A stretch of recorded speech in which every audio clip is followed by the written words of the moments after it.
I really kind of see myself as kind of this glue between my colleagues who were doing this, cutting edge research, and then I see myself taking that kind of thing, those kinds of ideas, concepts, psychological constructs, and helping my students understand them and what that means then in the classroom. So for me, that's my primary role. Interestingly enough, what brought me to creative education, I was a teacher for about 8 years, and then as I finished my PhD program, then I transitioned into higher ed. But I was a gifted teacher, an elementary school gifted teacher for a long time, and what got me there was my own experience as a student. And so I was a very creative student.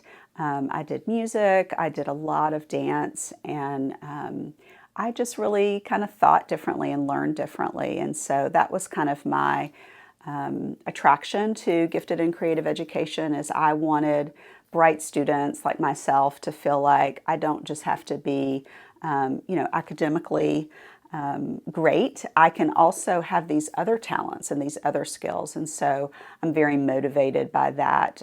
That's why my interest really is around creativity and how it can be used. We were kind of the trailblazers. We saw the need within the state to meet the needs of teachers and practitioners who wanted to get gifted endorsement. That's where our program began, and then it grew into an MED and an EDS online program.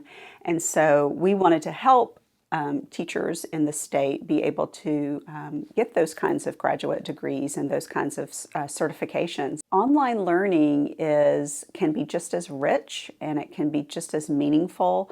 It's just different than being in the room, and different people prefer different things.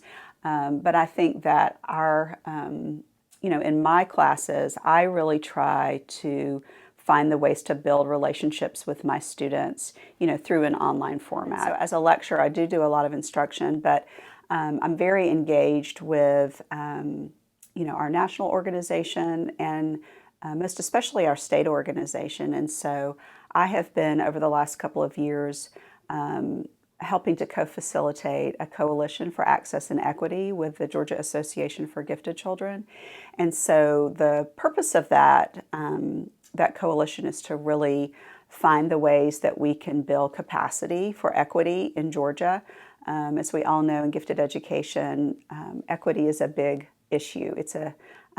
Some might call it a hot potato. I call it an opportunity to do better for kids. And what's most important to me then is how is that going to have an impact on kids in schools?